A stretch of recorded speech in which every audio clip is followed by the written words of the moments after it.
maanta waxa dhacay waxaan fiicnayn wax laga leexo waxaan ka gudubnay yaa maanta dhacday askarteennii aan u tababarnay inay la dagaalamaan cadowga askarteennii wanaagsanayd aan u tababarnay inay u naxariistaan shacabkooda iyo dadkooda askarteennii ahayd inay kor u qaadaan ganacsatadooda ay ilaaliyaan sharafka dalkooda iyo dadkooda maanta nin ka mid ah waxa weeye waa badan yihiin ciidankeennu aad bay badan yihiin dad badan aad u badan weeye hal iyo laba waa laga helaa oo aan wanaagsanayn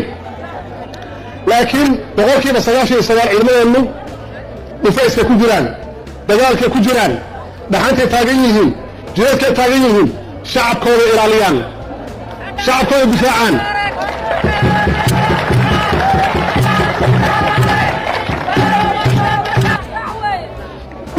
allah u naxariisto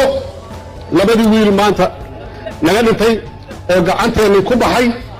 oo ay ahayd inaan difaacno oo aan ilaalin noloshooda ilaaha nolol ilaaliyeen waxaan u tacsiyeynayaa eheladoodii iyo caa'iladoodii iyo faamilkoodii yaan u tacsiyeynayaa ilaahay iyagana jannadiisii iyo naxariistiisii ilaahay ha siiyo laakiin hal mid in la xaqiijiyaa loo baahan yahay wax ka soo dhaca dowlad baa leedihiin dowlad yaa doorteen annagu maxoog baan ku nimid annagu rabitaankiinaan ku nimid doorashaan ku nimid dalku waa dimuqraadiyad qofkii wax tabanaya ma aha cadaaladda iyo sharci inuu gacantiis ku qaata ma aha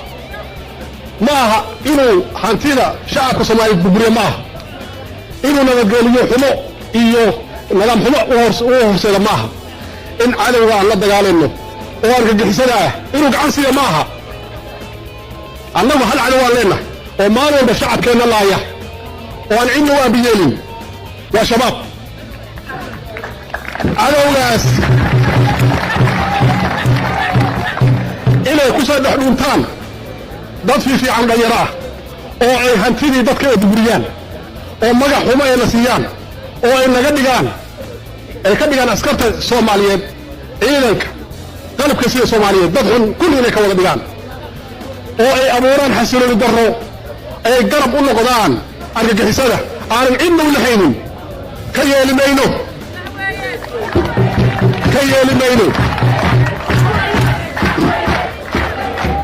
ninkii ciidana oo sharcigaan ilaalin oo nidaamkaan ilaalin oo aan ilaalin xuquuqda shacabka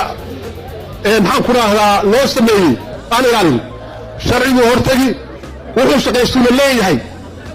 meel kasta uu galo qofkaasi waa soo qabanaynaa oo ilaah hortiisa ah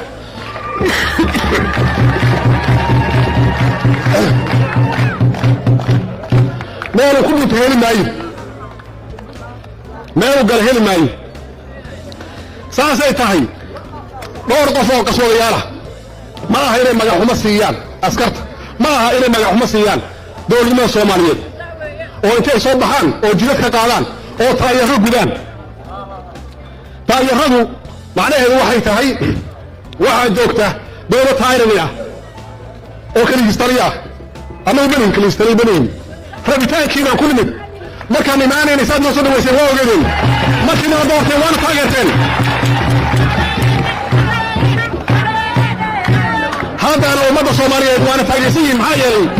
ummadda Soomaaliyeed waana taageersiin maxaa yeelay dowladdan dowlad fiican weeye madaxweynaha ka ahay dowlad nadiif ah weeye dowlad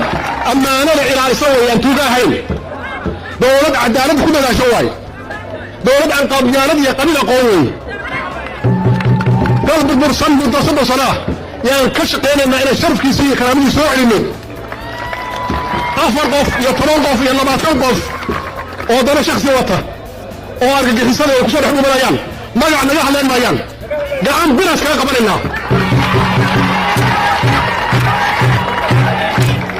ha u dulqaadanina hana yeelina in lagu soo dhex dhuunto cadowga waa la dagaalaynaa bannaanka ciidamada qalabka sida ay kula dagaalamayaan goobo iyo aagaan ka qabsanay waana siyaariyeennaa waana ku daba jirnaa ma aha intayna soo dhawamaraan oo dadka isku dhex qariyaan oo ay ka faa'iidaystaan arrintaan oo kale ma yeelano ma yeelano dowladnimadan dib loo dhigo ma yeelano dowladnimadan dib loo celiyo waxaan u soo marnay dhibaato badan waxaan u soo marnay maxaan ku raahdaa dhibaatooyin aad fara badan waa u soo marnay hadda aan cagta saarnay waddadii inay naga leexiyaan ma yeelaysaan ma ogolaanaysaan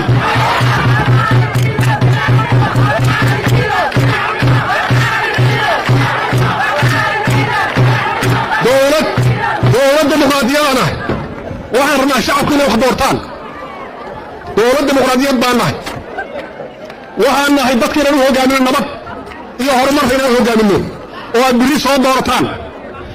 laakiin mudaharaad aan sharciyaysnayn mudaharaad lagu burburinayo sharafka iyo sumcadda soomaaliyeed mudaharaad ganacsatada looga burburinayo hantidooda ma yeelayno ma ogolaanayno waxaan ognahay argagixisada ku hoos jirta markii ay xoog wax nooga qaadi waayeen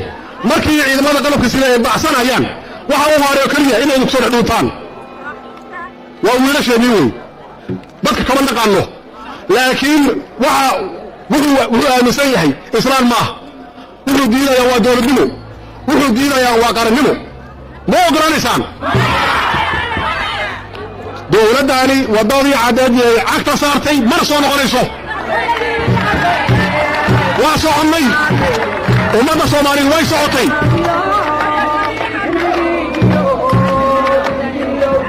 horaan soconaynaa ma maqlaysaan horaan soconaynaa ummaddeena iyo shacabkeena u adeegaynaa